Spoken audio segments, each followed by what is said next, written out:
텍사스주 댈러스에서 한인 남성이 업소 업주를 총격 살해하고 목격자들에게까지 총격을 가하다 경찰에 체포됐습니다. LA 한인타운 인근 주택가 일대에서 연쇄 방화 행각이 벌어지고 있어 주민들이 불안에 떨고 있습니다.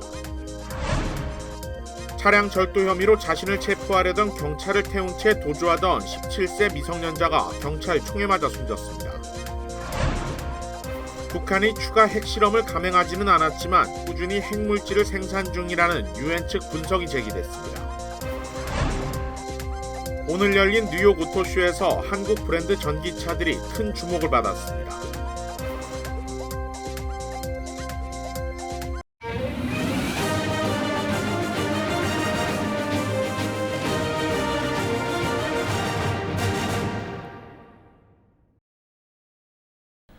시청자 여러분 안녕하십니까? KBS 아메리칸 뉴스입니다. 타이완의 총통이 미 하원 의장과 캘리포니아에서 공식 회동을 가졌습니다. 미국 땅에서 이루어진 미국과 타이완의 최고위급 회동에 중국은 반발 수위를 높이고 있습니다. 이정민 기자가 보도합니다. 미국 권력 서열 3위 케빈 메카시 하원 의장이 차이잉원 타이완 총통을 직접 영접합니다. 1979년 미국과 타이완의 단교 이래 미국 땅에서 이뤄진 양국 간 만남 중 최고위급 회동입니다. 메카시 의장은 미국 의회의 초당적 의지가 반영됐다며 의미를 부여했습니다. I'm optimistic that we will continue to find ways for the people of America and Taiwan to work together to promote economic freedom, democracy, peace, and stability in the region. 지난해 8월 하원 의장으로는 25년 만에 타이완을 방문했던 펠로시 전 의장에 이어 당이 다른 메카시 의장도 타이완에 대한 의회 차원의 지지 의사를 밝힌 겁니다. 비공개 회동을 마친 뒤 차이 총통은 민주주의가 위협받고 있다며 타이완에 대한 변함없는 지지에 감사하다고 말했습니다. I reiterated Taiwan's commitment to defending the peaceful status quo. Taiwan is grateful to have the United States of America by our side. 타이완을 자국 영토라고 주장하는 중국은 회동을 용납할 수 없다며 이미 명확한 반대 입장을 밝혔습니다. 타이완 주변 해역에서 잇단 무력 시위도 벌였습니다. 因为此举严重违反一个中国原则和中美3个联合公报的规定，严重损害中方主权和领土完整。 반면 미국 정부는 차이 총통의 방미도 공식 방문이 아닌 중앙아메리카 순방 뒤 경유에 불과하고 미국 정부 인사와 만난 것도 아니지 않느냐며 반발을 일축했습니다. Our objective remains the same: to have peace, to have stability across the Taiwan Strait, and to ensure that any differences that exist between mainland and Taiwan are resolved peacefully. 차이잉원 총통은 면담 뒤 타이완으로 돌아가 타이완을 방문 중인 미국 하원 외교위원장과도 면담합니다. 중국에 대한 견제, 타이완 지원에 대한 미국 의회의 선명한 의지를 확인하는 취지입니다. 워싱턴에서 KBS 뉴스 이정민입니다. 텍사스주 댈러스에서 한인 남성이 업소 업주를 총격 살해하고 목격자들을 향해 총격을 가하는 등 난동을 부리다 경찰에 체포됐습니다. 댈러스 경찰은 62살 조한벽 씨가 지난 3일 밤 9시 40분 로얄 코리아타운 플라자에 위치한 카페 해피데이에서 한인 업주인 53살 종선 와그니 씨에게 총격을 가했다고 밝혔습니다. 신고를 받고 출동한 경찰은 총상을 입은 피해 여성을 발견해 병원으로 옮겼지만 숨졌습니다. 경찰은 조 씨가 피해 여성과 말다툼 끝에 총격을 가했고 옆에 있던 목격자를 향해 방아쇠를 당겼지만 총탄은 빗나갔다고 설명했습니다. 업소에 있던 사람들은 조 씨를 붙잡아 경찰에 인계했습니다. 조 씨는 살인과 가중폭행 혐의로 보석금 책정 없이 구치소에 수감됐습니다. 한편 조 씨는 지난 2015년 만취 상태로 한인업소에서 손님에게 욕설과 폭행을 한 혐의로 9개월의 집행유예 선고를 받은 것으로 드러났습니다.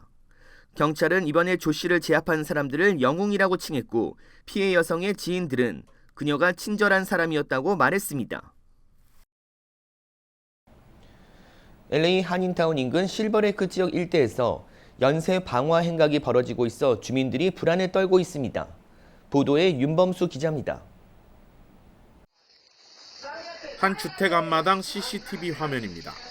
긴 상록수 나무 여러 그루가 불에 타고 있습니다. 유리창이 깨지는 등 불이 집까지 위협했지만 다행히 소방대원들의 빠른 진화로 위기를 넘겼습니다. 화재는 이 집만이 아니었습니다. 한인타운 동쪽 실버레이크와 북서쪽 마운트 워싱턴 주택가 일대에서 지난 한 달 동안 벌어진 화재는 무려 19차례에 달하고 있습니다.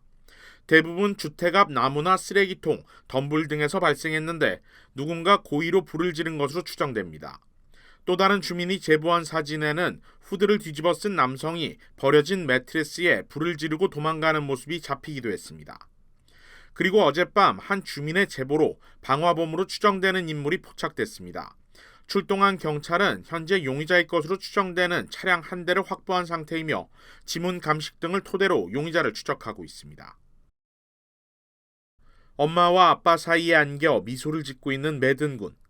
오는 금요일 자신의 첫 번째 생일을 맞는 매든 군은 그러나 더 이상 한 살이 될 수 없습니다. 음주운전이었습니다. 한가롭던 일요일 오후 산책을 나온 세 가족을 차량 한 대가 뒤에서 그것도 인도 위로 덮쳤습니다. 3명 모두 중상을 입고 병원으로 후송됐지만 결국 아이는 하늘나라로 떠나고 말았습니다. 사고를 낸 운전자는 샌클레멘테에 거주하는 올해 54살의 데니얼 레니안으로 확인됐는데 현재는 보석금 없이 구치소를 나온 것으로 전해졌습니다. 오렌지 카운티 검찰은 자세한 음주 측정 결과가 나오는 대로 피의자를 음주운전 과실치사 등의 중범 혐의로 기소한다는 방침입니다. KBS 뉴스 윤범수입니다. 존슨앤존슨은 분말 제품이 암을 유발한다고 주장해온 7만 명에게 89억 달러를 지불하기로 합의했습니다. 파산 신청을 한 존슨앤존슨의 한 자회사를 통해 89억 달러는 25년에 걸쳐 지불될 예정입니다. 원고 측은 베이비 파우더 등에 쓰인 활석 텔컴의 발암물질인 성면이 섞여 오염되어 있었다고 주장했습니다. 존슨앤존슨 연구진과 과학자들은 이에 반박했지만 법적 소송이 쏟아졌습니다. 여기에 존슨앤존슨 경영진은 성면 노출 위험을 수십 년 동안 인지하고 있었다는 점 등이 밝혀졌습니다. 존슨앤존슨은 결국 2020년 베이비 파우더의 미국 내 판매를 중단시켰고 올해는 세계적으로 중단할 방침으로 옥수수 전분 대체품을 내놓았습니다. 도주하던 17살 소년이 차 안에 함께 타고 있던 경찰의 총에 맞아 숨졌습니다. 또 다른 사건은 한 남성이 경찰과 총격전까지 벌이다 체포됐습니다. 자세한 내용을 박시몬 기자가 전합니다. 워싱턴 DC의 한 주택가에 도난으로 신고된 흰색 SUV 차량. 차 안에는 한 남성이 잠을 자고 있습니다. 이를 발견한 경찰들은 남성이 도주할 것을 우려해 작전을 짜고 천천히 차량으로 다가갑니다. 경찰들은 조용히 문을 열고 동시에 운전자를 잡으려는 계획입니다. 경찰이 차량에 문을 열고 들어가 운전자를 체포하려 하자 운전자는 그대로 도주하기 시작합니다. 이때 경찰이 뒷좌석에 타고 있었고 차량 뒷좌석에 몸을 실은 경찰은 운전자에게 소리칩니다. 여러 번의 정지 명령에도 운전자가 말을 듣지 않자 경찰은 총격을 가합니다. 잠시 후 차량은 한 주택에 돌진하며 상황은 종료됩니다. 경찰은 곧바로 운전자를 끌어내 응급처치를 시도했지만 운전자는 끝내 숨졌습니다. 오늘 공개된 이 영상은 지난달 18일에 일어난 사건으로 사망자는 17세의 소년으로 확인됐습니다. 소년의 가족들은 억울한 죽음이라고 이의를 제기해 현재 FBI와 연방검찰이 조사에 착수했습니다. 경찰 측은 이번 사건에 대해 정당한 무력 사용이라고 주장하고 있으며 유가족들은 경찰의 과잉 진압이라며 팽팽히 맞서고 있습니다. 도주 차량이 멈춰서더니 경찰에게 총격을 가합니다. 이윽고 경찰과의 총격전이 벌어집니다. 경찰에게 총격을 가한 운전자는 총알이 떨어지자 곧바로 항복을 합니다. 얼마 전 학교 총격이 발생한 내시빌에서 벌어진 일입니다. 체포된 운전자는 45세의 데몬트 뷰캐넌으로 불법 약물 소지, 스토킹, 집행유예 위반 등 이미 13번의 체포영장이 발부된 상태였습니다. 이에 더해 지난 30년간 마약과 절도, 폭행 등 적지 않은 전과 기록도 갖고 있었습니다. 이번 사건으로 뷰캐넌은 경찰에게 무기를 사용한 중범죄를 비롯해 가중폭행과 총기 소지 등이 추가됐습니다. 내시빌 주민들은 학교 총격의 충격이 채 가시기도 전에 일어난 이번 사건에 대해 치안 불안을 호소했습니다. KBS 뉴스 박수문입니다. 트럼프 전 대통령은 자신에게 적용된 혐의를 전면 부인했는데요. 오늘 바이든 정부를 비판했습니다. 여기에 실제로 존재하지 않는 트럼프 전 대통령의 머그샷 사진을 이용한 티셔츠까지 판매하고 나섰습니다. KBTV 김은지 기자가 취재했습니다. 성추문 입막음 의혹으로 형사 기소돼 법정에서 혐의를 전면 부인한 트럼프 전 대통령은 오늘 돌연 조 바이든 행정부가 법을 무기화했다면서 비난을 이어갔습니다. 트럼프 전 대통령은 자신의 소셜미디어에 민주당은 전례 없는 법체계 무기화에 나섰다며 이는 대선을 앞둔 정치적 탄압이라고 말했습니다. 엘빈 브래그 맨해튼지검 검사장은 뉴욕 주법에 따르면 다른 범죄를 덮기 위해 사업 기록을 위조하는 것은 중범죄라며 아무리 많은 재력과 권력을 가진 사람이라도 모든 사람은 법 아래 평등하다고 강조했습니다. 반면 트럼프 전 대통령 측은 혐의 내용을 전면 부인하며 끝까지 싸울 것을 예고하고 기자들의 질문에는 일절 답하지 않은 채 법원 출석 이후 곧바로 뉴욕 라과디아 공항을 통해 플로리다주 마러라고 리조트에 도착한 뒤 대국민 연설에 나섰습니다. 맨해튼에서 입을 닫았던 과는 대조적으로 플로리다 연설에서는 엄청난 정치 탄압이라고 강력 규탄했습니다. 또한 그에 대한 기소를 결정한 브래그 지검장을 급진 좌파라고 겨냥했습니다. 트럼프 전 대통령은 그의 선거 구호인 미국을 다시 위대하게라고 외치며 지지자들의 결집을 촉구했습니다. 트럼프 전 대통령은 SNS에 자신의 가짜 머그샷을 게시하기도 했습니다. 트럼프 대선 캠프는 실제로 존재하지 않는 가짜 머그샷을 만들어 티셔츠에 인쇄해 판매하겠다고 밝혔습니다. 트럼프 대선 캠프 공식 홈페이지에 올라온 이 흰 티셔츠에는 머그샷 배경 앞에 선 트럼프 전 대통령의 모습과 그 아래 무죄라는 문구가 흑백으로 인쇄되어 있으며 법원에 출석한 날짜인 0404-2023이라는 숫자와 함께 45-47이라는 숫자가 적혀 있습니다. 45는 45대 대통령을 지낸 트럼프를, 그리고 숫자 47은 차기 47대 대통령 당선 염원을 내포한 의미로 해석됩니다. 트럼프 전 대통령의 대선 캠프는 지지자들에게 보낸 이메일을 통해 기부금 $47를 내면 이 티셔츠를 무료로 보내주겠다고 안내하고 있습니다. 트럼프 대선 캠프 측은 그의 기소 사실이 확정된 이후 $700만 이상의 정치 후원금이 모였다고 밝혔습니다. 워싱턴 포스트는 트럼프 전 대통령이 34개 혐의에서 모두 유죄가 인정된다면 최장 136년형이 내려질 수 있다고 전망했습니다. KBTV 뉴스 김은지입니다.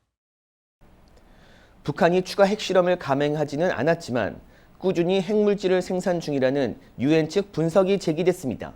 김기현 기자가 보도합니다. 유엔 안전보장이사회 산하 대북제재위원회가 북한이 핵실험을 하지는 않았지만 핵물질은 꾸준히 생산 중인 것으로 보인다고 분석했습니다. 대북제재위원회는 전문가 패널 보고서를 통해 한반도의 긴장이 고조되는 상황에서 북한이 핵 관련 시설을 꾸준히 가동하고 있다며 이같이 밝혔습니다. 보고서는 또 북한이 지난해 8차례 대륙간 탄도미사일 시험 발사를 포함해 모두 73차례에 걸쳐 탄도미사일을 쐈다고 지적했습니다. 그러면서 북한이 고체 연료를 사용한 신형 ICBM 개발을 위해 고출력 로켓 엔진을 시험하는 동시에 선제 핵공격을 위협하는 사실에도 주목했습니다. 한편 핵무기 개발의 주요 자금원으로는 북한의 가상화폐 탈취를 지목했습니다. 북한 정부와 연계된 해커 조직들이 지난해 사상 최대 규모인 우리 돈 1조 원 안팎의 가상화폐 자산을 갈취했다는 겁니다. 대북제재위 전문가 패널은 별도로 북한이 선박을 이용해 정유 제품과 석탄 등을 불법 수입하는 등 해상 제재도 지속적으로 위반하고 있다고 지적했습니다. 보고서에는 주로 지난해 하반기에 벌어진 유엔 대북제재 이행 현황이 담겼으며 기존 사례를 취합한 형식이기 때문에 내용 대부분은 이미 공개된 것입니다. 워싱턴에서 KBS 뉴스 김기현입니다. 윤석열 대통령이 이달 말 미국 국빈 방문 때 미 연방의회에서 연설할 예정이라고 블룸버그 통신이 오늘 보도했습니다. 블룸버그 통신은 윤석열 대통령이 현지 시간으로 오는 27일 상하원 합동회의에서 연설할 것이라고 전했습니다. 한국에 있는 미 여야 하원들이 용산 대통령실에서 윤 대통령을 만난 자리에서 상하원 의장이 곧 정식 초대장을 보낼 예정이라고 알렸다고 블룸버그는 덧붙였습니다. 한국 대통령의 미국 의회 연설은 지난 2013년 5월 박근혜 전 대통령 이후 10년 만입니다. 윤 대통령은 오는 26일 미국을 국빈 방문해 조 바이든 대통령과 한미 정상회담을 할 예정입니다. 오늘 뉴욕 오토쇼가 개막했습니다. 이번 오토쇼에서도 한국 전기차들이 세계 자동차 업계에 가장 큰 주목을 받았습니다. 이우수 기자가 취재했습니다. 오늘 오전 뉴욕 자비치 센터에서 2023 뉴욕 국제 오토쇼가 개막했습니다. 뉴욕 국제 오토쇼는 매년 세계에서 가장 우수한 자동차를 선발하고 있는데 올해는 한국차 브랜드의 성적이 두드러졌습니다. 현대 아이오닉 6는 세계 올해의 자동차, 세계 올해의 전기차, 세계 올해의 자동차 디자인상을 휩쓸었고 기아가 EV6 GT 모델로 세계 올해의 퍼포먼스 자동차상을 수상하며 현대차 그룹은 6개 부문 중 4개 부문을 석권했습니다. 올해 자동차 디자이너상 역시 현대차 그룹에 돌아갔습니다. 저희 디자인에서 저와 같이 꿈을 꿔주시는 저희 디자인팀 모든 분들 하나하나에 힘이 모인 그런 영광스러운 상이라고 생각합니다. 현대차는 이번 오토쇼에서 코나 신형 모델을 공개했습니다. 기존 모델보다 차체를 키웠고 순수 전기 모델의 성능을 끌어올린 것이 특징입니다. 기아는 이번 오토쇼에서 순수 전기 플래그십 SUV 모델인 EV9을 공개했습니다. EV9은 3열 시트를 보유하고 있어 텔루라이드에 준하는 인기를 끌게 될 것으로 기대를 모으고 있습니다. Starting in 2024, it will be built in our factory, award-winning factory in West Point, Georgia, which already produces the Telluride, the Sorento, the K5, and the Sportage. 올해 뉴욕 오토쇼는 순수 전기차 기술을 겨루는 글로벌 무대가 됐습니다. 제네시스는 GV60와 GV70 그리고 G8이 순수 전기차를 선보였고 폭스바겐 그룹과 도요타 그룹도 자사가 보유한 전기차 모델들을 주력으로 전시했습니다. 오늘 미디어데이를 시작으로 개막한 2023 뉴욕 국제 오토쇼는 한국 자동차 브랜드들이 이끌었다는 평가를 받았습니다. 특히 순수 전기차 제조 분야에서 다양한 인정을 받은 만큼 앞으로 어떤 성과를 더 낼 수 있을지 관심이 집중되고 있습니다. 뉴욕 자비치 센터에서 KBS 뉴스 이우수입니다. LA 카운티의 퇴거 방지 규정의 효력이 사라지면서 세입자들의 불안이 가중되고 있는데요. LA시는 절차와 렌트비 상승을 억제하는 등의 내용이 포함된 세입자 보호 규정을 발표했습니다. 캐런 베스 LA시장실은 세입자 보호를 위해 스튜디오는 $1,534, 원베드 $1,747, 투베드 $2,222, 쓰리베드 $2,888가 밀리지 않았다면 건물주는 퇴거 조치에 나설 수 없다고 밝혔습니다. 퇴거로부터 보호받는 대상은 내년 1월 31일까지 애완동물과 추가 세입자로까지 확대되며 렌트 컨트롤 건물의 경우 렌트비 인상 금지를 내년 2월 1일까지 연장합니다. 렌트 컨트롤 건물이 아니지만 12개월 이내 10% 이상 렌트비가 올랐다면 세입자가 이를 받아들이지 않을 수 있고 이사 비용은 건물주가 부담하도록 했습니다. 또한 건물주는 서면으로 퇴거 조치에 대한 이유를 세입자가 잘 볼 수 있는 곳에 게시해 설명해야 합니다. 퇴거 통지도 세입자에게 고지한 후 3일 이내에 시주택국에 알려야 합니다. 자세한 내용과 건물주 신고는 주택국 웹사이트에서 할 수 있습니다. 우크라이나 소식입니다. 젤렌스키 우크라이나 대통령이 폴란드를 방문했습니다. 미국과 서유럽에 이어 세 번째 우방국 방문인데 군사 지원과 함께 전후 재건에 도움을 요청했습니다. 핀란드의 나토 가입에 러시아는 필요한 모든 조치를 할 것이라고 다시 한번 경고 메시지를 보냈습니다. 김기수 기자의 보도입니다. 젤렌스키 우크라이나 대통령이 현지 시각 5일 강력한 우방국 폴란드를 방문했습니다. 지난해 12월 미국 방문, 지난 2월 서유럽에 이어 전쟁 발발 이후 세 번째 국외 방문입니다. 폴란드는 지난해 2월 러시아의 침공 이후 가장 적극적으로 우크라이나를 지원해왔고 특히 150만 명이 넘는 우크라이나 난민을 수용했습니다. 젤렌스키 대통령은 폴란드에 각별한 감사를 나타내며 더 많은 군사 지원과 함께 향후 재건 작업에도 동참해달라고 요청했습니다. 이와 관련해 안제이 두다 폴란드 대통령은 최근 미그 29 전투기 4대를 더 지원해 모두 8대를 우크라이나에 보냈고 6대를 더 전달하겠다고 약속했습니다. 한편 핀란드의 나토 가입과 관련해 러시아는 필요한 모든 조치를 취하겠다고 다시 한번 경고했습니다. 유럽의 안보를 증진시키는 게 아니라 러시아를 위협하는 행위라는 겁니다. 페스코프 크렘린궁 대변인은 구체적인 방법에 대해선 언급하지 않았습니다. 다만 시간이 걸리는 일이고 일회성 조치가 아닐 것이라고 말했습니다. 러시아와 1300km 국경을 맞대고 있는 핀란드는 지난 4일 나토의 31번째 정식 회원국이 됐습니다. 또 스웨덴도 튀르키예 등의 동의만 얻으면 32번째로 나토에 가입하게 됩니다. 베를린에서 KBS 뉴스 김기수입니다. 올해 1분기 주택 거래액이 2009년 금융위기 이후 최대 폭으로 떨어졌습니다. 부동산 데이터 업체 코스닥그룹은 올 1분기 주거용 부동산 거래액이 140억 달러로 지난해 같은 달보다 74% 감소했다고 밝혔습니다. 이는 2009년 서브프라임 모기지 사태 당시 77%를 제외하면 가장 큰 감소폭입니다. 원인으로 1년 새 급격히 오른 대출금리와 2022년 말부터 시작된 임대료 하락 등이 꼽힙니다. 여기에 1972년 이후 최대 규모인 50만 채 이상의 아파트가 올해 새로 공급되면서 전망은 더욱 어둡다고 분석했습니다. 상업용 부동산 시장에도 경고음이 울렸습니다. 리사 셀럿 모건 스탠리 투자 책임자는 상업용 부동산 2조 9천억 달러 중 절반 이상이 재융자 대상이라며 신규 대출 금리는 3.5%에서 4.5%포인트 인상될 가능성이 높다고 경고했습니다. 또 사무실 공실률은 20년 만에 최고치에 근접해 위험 요소가 많다고 진단했습니다.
KBS 아메리칸 뉴스 마칩니다. 시청해 주셔서 고맙습니다.